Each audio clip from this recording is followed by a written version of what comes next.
Babylon. Our subject for this evening, may the Lord bless the minutes that we have and the slides that we have to go through for you to see a picture of world history and the great enemy of Christianity that God has destroyed literally before, and he will destroy completely at his second coming. Babylon. The prophecies and history of Babylon. The literal Babylon that is in Mesopotamia, and the mystical Babylon that is pagan and papal Rome and the enemy of Christianity. Babylon versus Jerusalem. Two cities fight for supremacy of the world. Literal cities, the Middle East, are not them. Right. Mystical cities, because it is Jerusalem which is above. That is a mystical city. I'm using the word mystical in the sense it's a mystery to the world, but not to us. It's revealed to us. And mystical Babylon is the enemy of Christianity, particularly pagan and papal Rome. These mystical cities are in a fight to the death war. And you know how this one ends. We win. Amen. The Bible has Babylon in it 260 times, not counting the two Babels and the two Shishaks, which is a nickname for Babylon because of one of the female deities of that city. But 260 times Babylon is in the Bible. Babylon, which is a Greek word, equals Babel, or other way around, the Hebrew word Babel, which we find first, equals Babylon. Babel, from the Hebrew, equals confusion in English, and you don't need a dictionary or a lexicon to find that out. All you need is Genesis chapter 10, where God explains what Babel means. So the Babylon equals Babel equals confusion, or Babel equals Babylon, and they both equal confusion.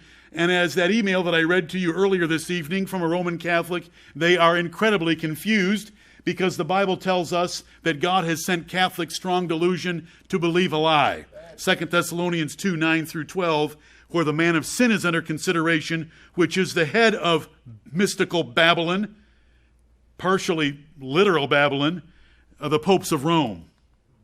Here's a little timeline for you, just to help you think in terms like this. I love timelines because it helps me keep things in order. God created the world 4045 BC, otherwise 6,065 years ago. The flood occurred 1,600 years after that, so in 2400 BC, and that's a rounded off number, we had Noah's flood. After the flood, they settled in the plain of Shinar, Mesopotamia, the source and location of the civilization of man, the Fertile Crescent, whatever you want to call it. That's where they settled. And Nimrod began to be a mighty one in the earth and built the first kingdom of combining several cities. And the Tower of Babel was built. 200 years later, Abraham was born, and by that time there were languages all over the earth because the Lord had scattered them in 2200 BC. Here's what Genesis chapter 10 tells us. And Cush begat Nimrod.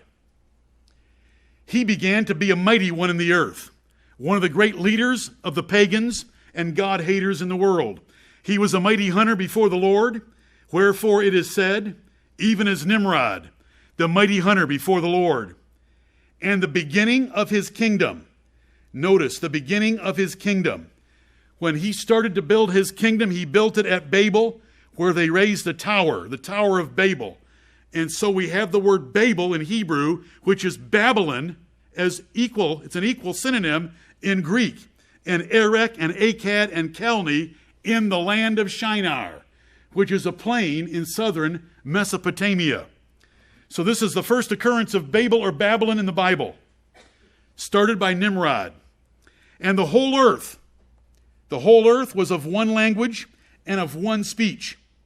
And it came to pass, as they journeyed from the east, that they found a plain in the land of Shinar, and they dwelt there.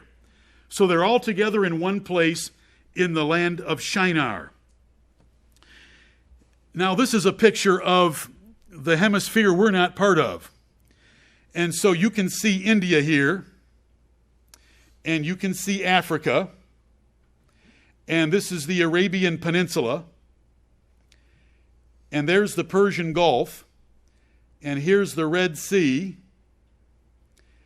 and the Nile River and Israel, and Mesopotamia is right there, and Babylon is right there. Babylon, Tower of Babel, city of Babylon, same place in the plain of Shinar, is right there, just for you to have a perspective about it. This part of the world right now is called Iraq. This part of the world is called Iran. This part is called Syria and Jordan and so forth. But there's Babylon. All mankind was in one place, in the plain of Shinar at the city of Babel or Babylon. Here's another picture of it as we zoom in on it a little bit. The land of Shinar, which is Mesopotamia, and Nimrod's kingdom. And there's Babylon down here that I'm drawing an arrow to. It's in red. Babylon. There's another one of his cities. Way up north is Nineveh, the capital of the Assyrian Empire. Here's another view of it, just for you to be familiar. Here's the Persian Gulf. And if you followed some of our recent wars or battles or fights in the Middle East, you read about the Persian Gulf. There's Babylon and Babel. There's that Abraham came from, and Shushan is about right there, otherwise known as Susa today. There's Nineveh again, the capital of the Assyrian Empire. But here's the center of evil in the world, the Tower of Babel and its rebellion against God. There's Iraq, and there's Iran, and there's Kuwait, and here's Baghdad.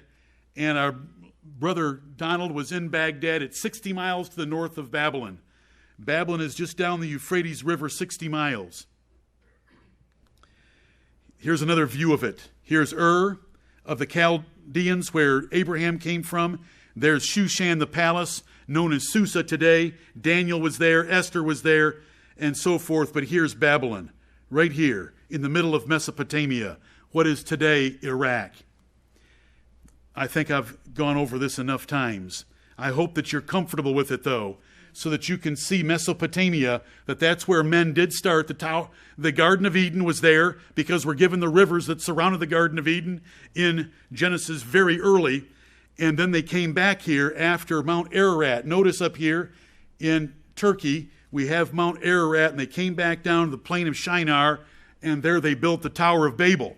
And here they go, Genesis chapter 11. They said one to another, "Go to, let us make brick," watch this, "and burn them throughly." Kiln-fired bricks. That is serious business, 2200 BC.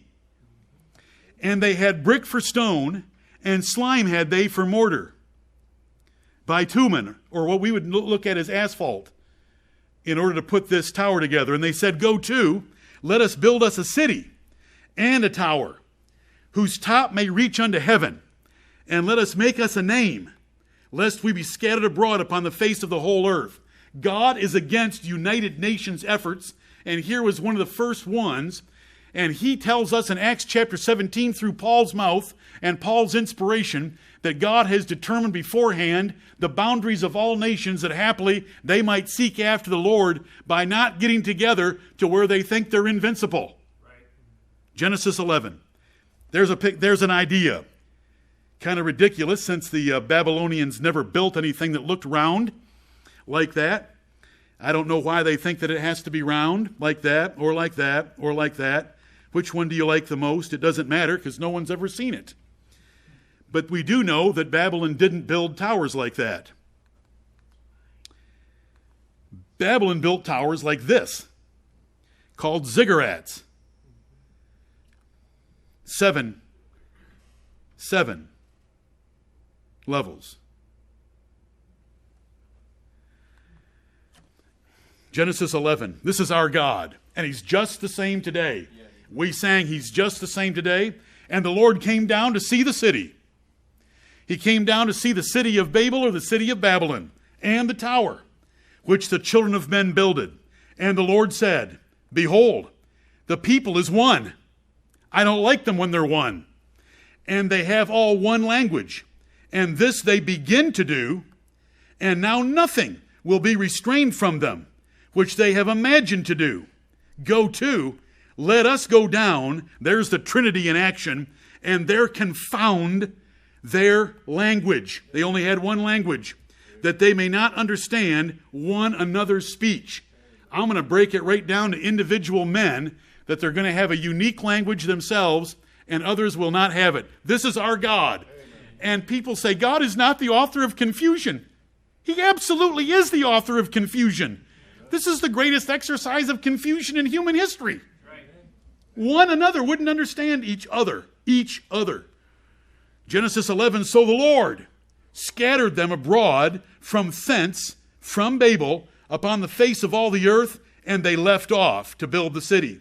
Therefore is the name of it called Babel, or Babylon, because the Lord did there confound the languages of all the earth. And from thence did the Lord scatter them abroad upon the face of all the earth. That doesn't mean there wasn't anyone left at Babel. It just means that everyone that wasn't going to speak Babylonian or Chaldean was blown out from that city into all the corners of the earth. Because the city continued. Babylon equals Babel equals confusion, because there the Lord confounded them, and we love him for doing that.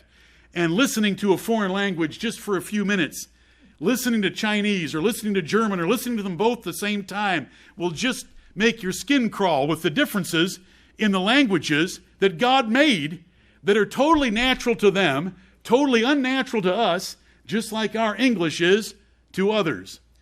What a difference the Lord made. Amen. Here's a little expanded timeline. Remember, we've got creation here. We've got Nimrod and the Tower of Babel at 2200 BC. Babylon ruled the Fertile Crescent in 2000 BC, or Mesopotamia. Hammurabi was king of Babylon in 1800 and came up with the codified laws that you probably read about in history. Around 1200, Babylon was subjugated under Assyria. Ashur is listed in the Bible, and the capital was at Nineveh. In 530, Nabopolassar, Nebuchadnezzar's father, defeated Assyria, and the book of Nahum is all about it. The book of Nahum is about the overthrow of Nineveh, which at that time was the greatest city on earth, because the Assyrian Empire was the greatest empire on earth, because the Babylonian Empire hadn't arrived yet. But after Nabopolassar destroyed Nineveh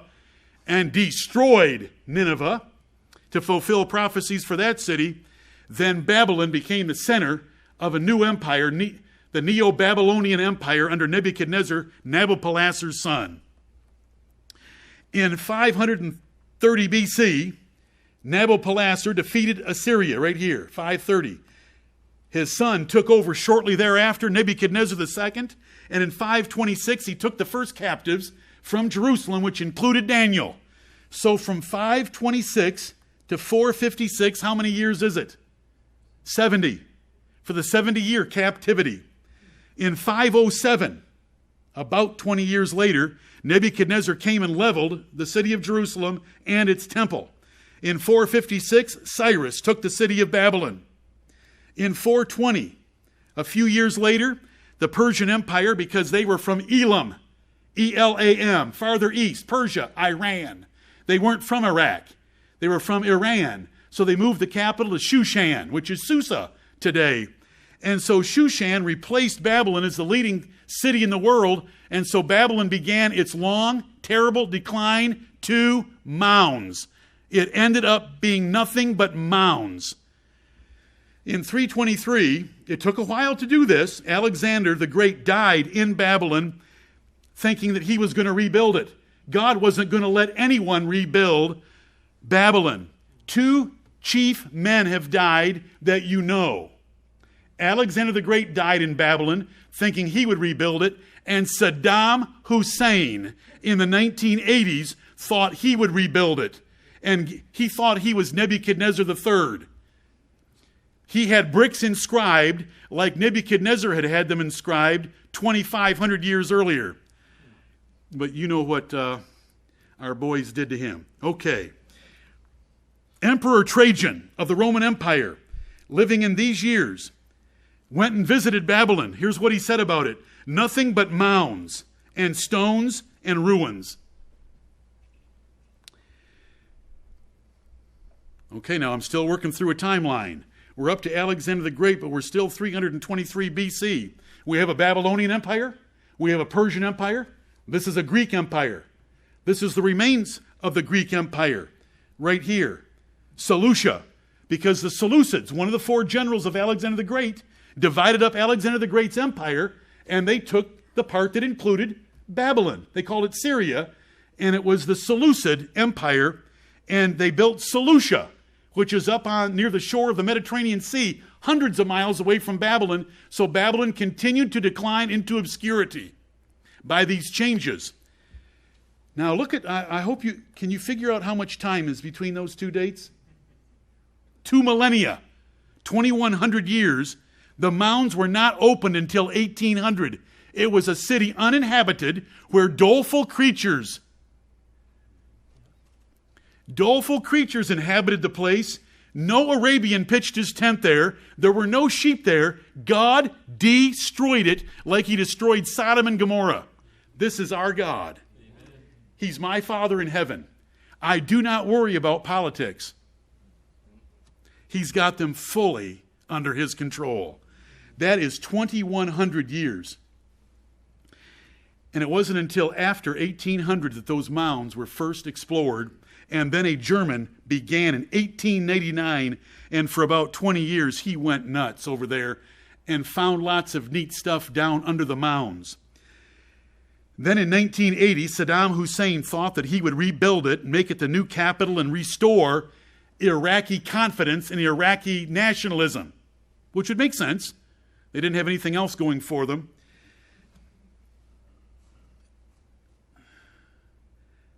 In 2003, the United States built a base on Babylon.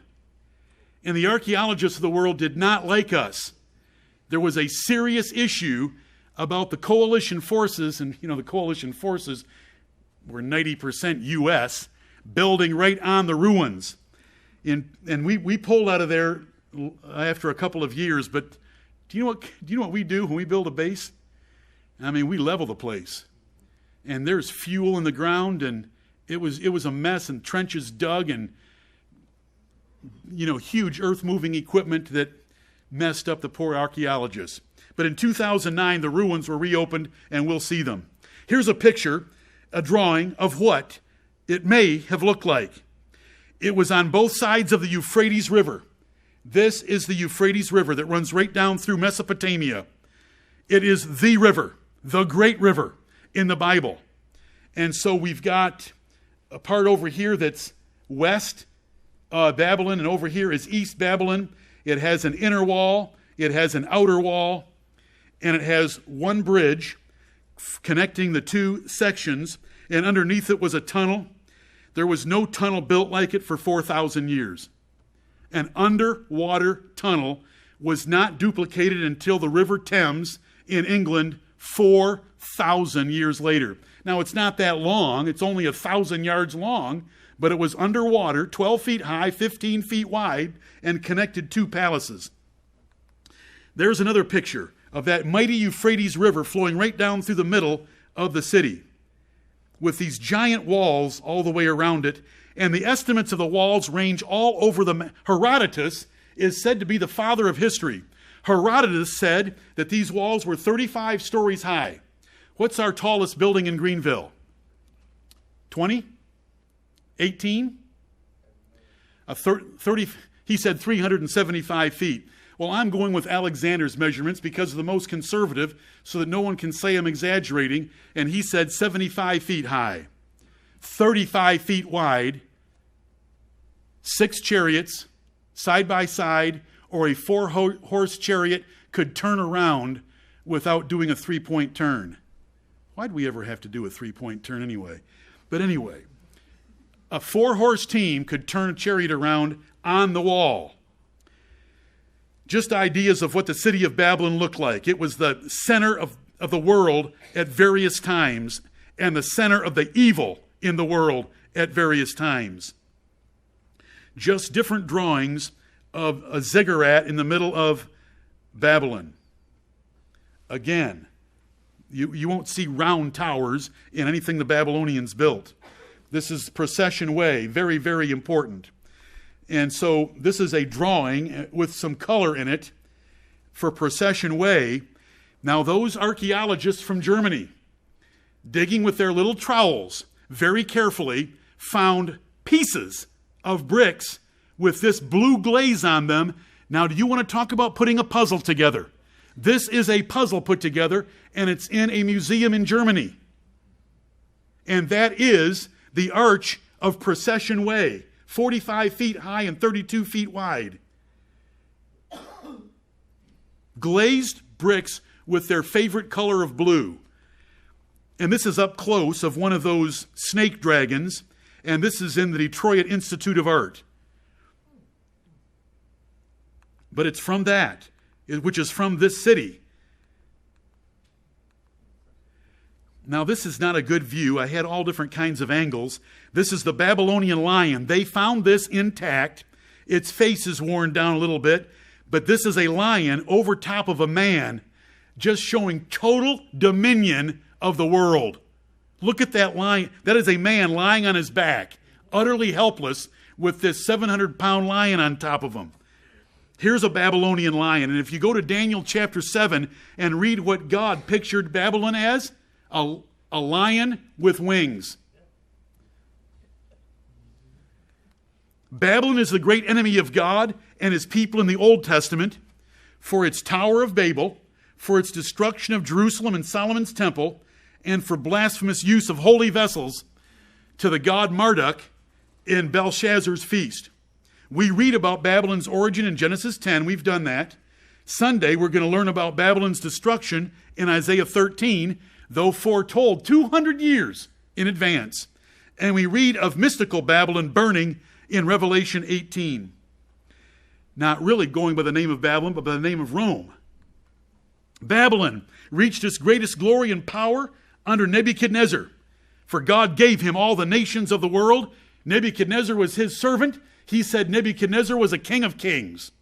So he defeated those nations and used the spoils for huge building projects so that Babylon reached its zenith under Nebuchadnezzar. Remember what we read in Daniel chapter 4 as he's wandering in his palace and he looks out over all of his buildings and he says, "Look at the glory of the majesty of my kingdom." And a voice fell from heaven. Babylon's kiln-fired bricks that we know from the Bible at 2200 BC almost erased Babylon from history, because as the city went into decline, those special bricks were removed for building projects in the entire region, including Baghdad. Baghdad's only 1,500 years old. They took those bricks to build buildings in Baghdad. They dug right down into foundations to get those fire kiln-dried bricks of Nebuchadnezzar. I love the Lord, how he works. I mean, they tore up the foundations wanting to get every brick they could. There were some little walls left that Saddam and our air base took care of. Our base took care of. It wasn't just an air base. Nebuchadnezzar is in the Bible 88 times by name, plus many more times where he is called the king of Babylon. He has an N 57 times and an R 31 times. Does that bother you? I love it. By the way, the Lord's been merciful to me in the last couple of weeks, and he told me that I'm wrong about Peter, that Peter has 4 names in the New Testament, not 3. I had told you Peter, Simon, and Cephas, but there's one more. Simeon. Because James in Acts 15 at the Council of Jerusalem called him Simeon. Without any other word, Simeon. So I've got Cephas, Peter, Simon, and Simeon. Do you like those 4 names for the same man? I love it. Amen. They can argue all they want about it. Here's a reference in Daniel chapter 1 to Nebuchadnezzar. In the 3rd year of the reign of Jehoiakim, king of Judah, came Nebuchadnezzar, king of Babylon, unto Jerusalem, and besieged it. And the Lord gave Jehoiakim, king of Judah, into his hand, with part of the vessels of the house of God, which he carried into the land of Shinar. Remember, we've learned that. The plain in southern Mesopotamia, to the house of his God. And he brought the vessels into the treasure house of his God, and he took Daniel with him. Because that's starting off Daniel. Here's a likeness of Nebuchadnezzar, and who knows what he really looked like, though there are coins and other inscriptions from which they tried to make this. Nebuchadnezzar. Nebuchadnezzar. Oh, this is a very famous painting. This is Nebuchadnezzar when he's out to pasture for 7 years. In Genesis 10, we learned about Nimrod's kingdom. In Genesis 11, the Tower of Babel. 2 Kings 17, Assyria brings immigrants from Babylon and puts them in Samaria, and takes those of Samaria and puts them in Babylon. In 2 Kings 20, Merodach Baladan, that's named after the god Marduk of Babylon, came and visited, the son of the king, came and visited Hezekiah for the wonders that were done in the land. What is the wonder? 185,000 died in one night, and the sun moved backward. But Hezekiah did not treat them properly, and the prophecy is given in 2 Kings 20, Isaiah 39. We are going to be going over much about Babylon in the book of Isaiah, which is why I'm doing this. 2 Kings 24, Nebuchadnezzar is now on the scene besieging Jerusalem. And in Ezra 1, the Jews returned to Jerusalem after 70 years. The Bible honors Babylon as a very glorious city, though a cruel enemy. Look at some of the language. And Babylon, the glory of kingdoms, the beauty of the Chaldees' excellency, shall be as when God overthrew Sodom and Gomorrah.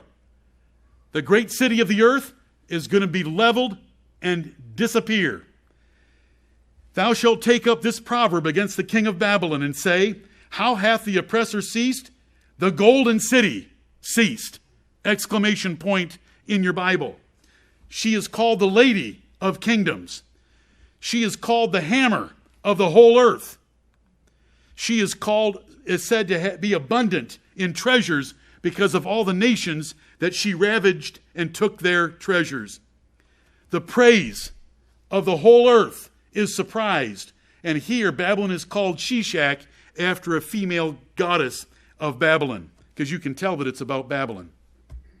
The praise of the whole earth. Here's what God said in chapter 2 through Daniel to Nebuchadnezzar. Thou, O king, art a king of kings. Thou art this head of gold. The God of heaven hath given thee a kingdom, power, and strength, and glory. Though a pagan, all of that ability, all of that potential, all of that might, all of that providence was from God. My father having fun on his chessboard, and enjoys it when we look at the chessboard and see him say, checkmate. Except he doesn't say it like that. When he says it, men's loins are loosed. Amazing.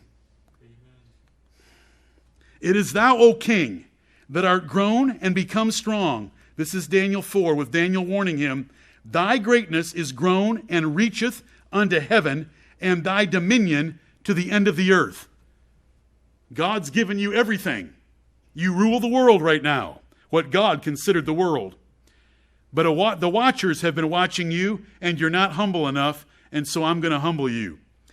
Here's that picture again of the Euphrates flowing through this huge city, 100 square miles by Alexander's estimate. Much larger than that by Herodotus. 10 miles on a side. Greenville city limits is 28. Washington, D.C. in its entirety, and I mean the District of Columbia, is 82 square miles. You've seen these pictures, so I'm just going to go through them. Okay, here's what it looks like today. This is a U.S. military picture overlooking. Do you see all the mounds? There's just mountains. You say, but what about those walls? Well, that's what Saddam Hussein built right over top of the archaeological gold field, gold mine for archaeologists. These are all what he built in the 1980s. There it is. You're looking at it from a different angle. Look at the mounds, the gullies, the holes of what God left of the city of Babylon. Now you say, what is that? Well, that's the palace of Nebuchadnezzar. You say, how old is it? 35 years. Saddam Hussein built it at a cost of $5 million, which is a drop in the bucket for anything Nebuchadnezzar touched. It's empty. There's no one living in Babylon. I'm going to skip these. You can read them later. It'll bore the children. It's the dimensions and features of the city of Babylon. The fortress city fell in one night after Cyrus diverted the waters of that Euphrates River so that his army could march into the city by way of the riverbed, and they found the gates into Babylon open because there was a wall running right along that riverbed on both sides, and the gates were open, and God had already prophesied and guaranteed they would be. You know, that's the kind of project our U.S. Army Corps of Engineers would do in a time of conflict, is do something just like the engineers of the Persian and Media army did. Here is an aerial view of the old Babylon and where its main buildings were. Here's that, in the middle of it is that ridge, and there's the large Euphrates River running down through it, supplying, notice, the moats around the outer wall. Here is an aerial view of the Euphrates River and how it, up at the top with that yellow circle, how it branches into the Hilla branch and the Hindia branch. And that's where he might have diverted the waters there, or he did it right here, which is only a couple of miles from Babylon, down here in your lower right-hand corner, because there's a huge depression over here. And they had used it for diverting water in the past when there would be storms. In order to keep the flow of water down from racing through Babylon, they would divert some of it off into these depressed areas and build swamps and marshes. And so nobody knows because Cyrus didn't write everything down about how his engineers did it, but they did do it. And you say, how do you know they did it, Pastor? Because the Bible says so. Right. Then, second of all, history confirms it. Herodotus wrote about it and described it, how they were able to march that army, huge army of Persians and Medes in about waist-deep water right into the city. And the city didn't have an idea what was going on. The Lord knew that as well. As Belshazzar feasted and worshipped Marduk, or Merodach, or Berodach, both words in your King James Bible, but if you go to Google, you're going to want that word.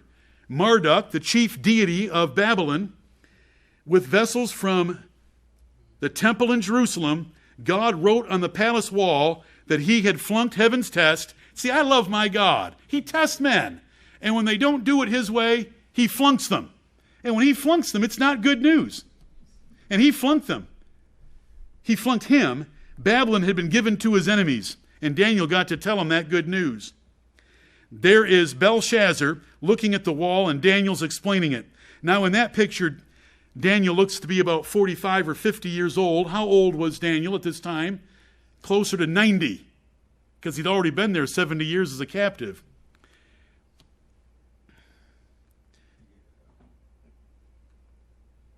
That's appropriate. Yeah. Yes, an older Daniel. Thank you. And this is the writing that was written. Mene, tekel, upharsin. And here's the interpretation. I love it when the Bible gives us the interpretation. God hath numbered thy kingdom and finished it.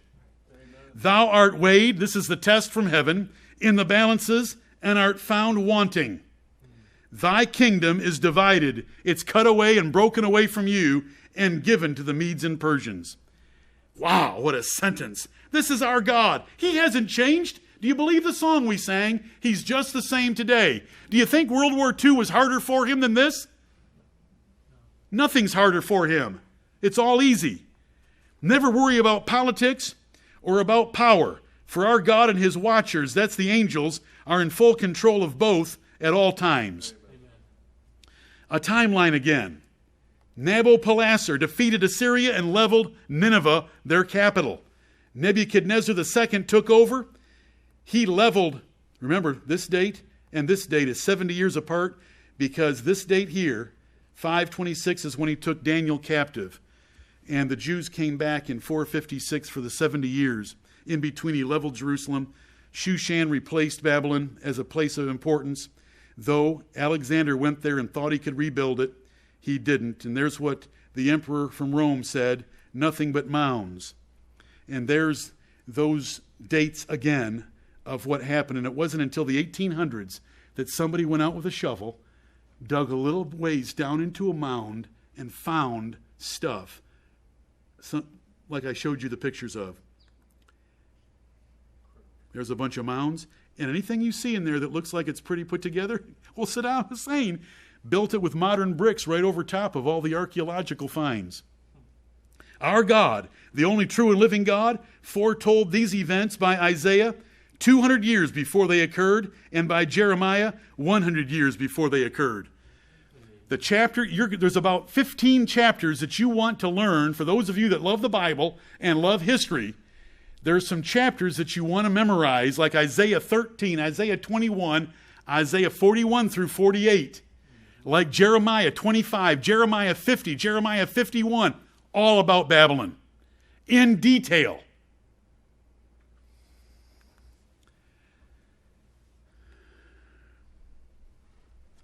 Isaiah foretold Babylon's fall before it was the great city it became. For Nineveh of Assyria ruled the earth until 530 A.D. and Nabopolassar. Isaiah, who was king of the world when Isaiah was prophesying during the reign of Hezekiah? Sennacherib. Then his son Esarhaddon. It was Assyrians. Babylon was just a province. So how could Isaiah write such huge things about Babylon being the queen city and the lady of the earth? Because God inspired him, and our God knows what he's going to do and who he's going to use. And he did so.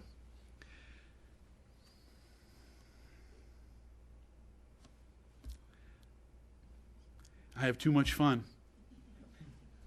I have too much time. I think we need to double the number of services we have in a week. If we double the number of services we have in a week, then that would have the length of my slides, because I'm just getting rolling. Isaiah, some of these you know. Some of them you don't. And I'm just going to look at a couple and jump a bunch of them. Isaiah foretold Cyrus, by name, would overthrow Babylon about 150 years before he was born, and about 200 years before it happened. There's Cyrus. Cyrus the Persian would be the one to overthrow Babylon in one night. He's coming from the east, because that's where Iran is. Iran equals Persia. And so he came down to Babylon right there in the middle. Another picture of Cyrus. Thus saith the Lord to his anointed, to Cyrus. This is in Isaiah. 200 years before he did anything, 150 years before he was born. Thus saith the Lord to his anointed. He had anointed this king to be the destroyer of Babylon, whose right hand I have holden. See, you don't know whose hand God is holding in the affairs of the world.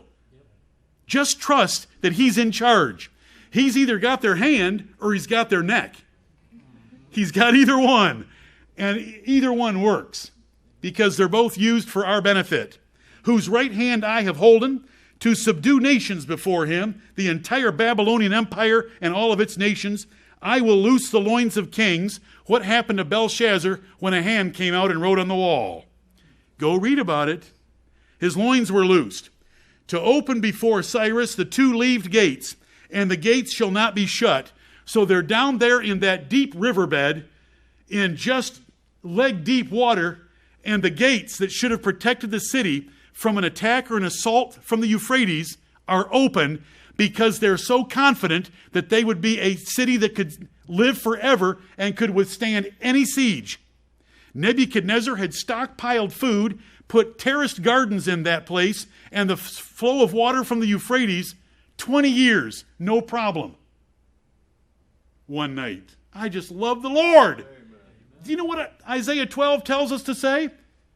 O Lord, I will praise thee. Amen. And I do. I love him. He's fantastic. He's wonderful. I will give thee, I, God of the Jews, will give thee, Cyrus of the Persians, the treasures of darkness, the secret vaults of the king of Babylon, and the hidden riches of secret places in their palaces, that thou mayest know that I, the Lord, which call thee by thy name, am the God of Israel. That is so glorious. I want you to know that I called you by name 150 years before you were born, and your mommy thought up your name, or your daddy. God foretold Cyrus by name would release the captive Jews with instructions to rebuild his city and rebuild his temple for no usual financial reason. Usually kings need a financial reason because they always want to be getting ahead. And I like the attitude. Here's Cyrus with his dearly beloved wife, and it is a love story of history. Cyrus and his wife. Cyrus with the elders of the Jews, telling them they can go back. That saith of Cyrus, God said, He is my shepherd. I have raised up a shepherd for my people Israel, and shall perform all my pleasure, even saying to Jerusalem, Thou shalt be built, and to the temple, thy foundation shall be laid. And the next chapter, I have raised him up in righteousness. What I'm doing by him is righteous, and I will direct all his ways. He shall build my city, he shall let my captives go, and he won't do it for getting paid, saith the Lord of hosts. I will put it in him to do it. And it very well could have been when Daniel brought to him the book of Isaiah, and he saw his name in print 150 years before he was born. Our God knew Cyrus would make this speech. History knows that Cyrus made this speech to the combined armies of Media and Persia. O ye Medes, and all present. Cyrus was not a Mede. O ye Medes, and all present, I truly know that not for want of money are ye come out with me to take Babylon down. What does the Bible say? That this man, about the Medes, what does the Bible say about the Medes under Cyrus's leadership, though he was a Persian? Isaiah 13, it's Sunday, it's coming. Behold, I will stir up the Medes, forget the Persians, I will stir up the Medes against them, that is the Babylonians, which shall not regard silver, and as for gold, they shall not delight in it. They would lose all interest in financial gain to go fight for Cyrus. Because God said that's the way it would happen 200 years before it happened.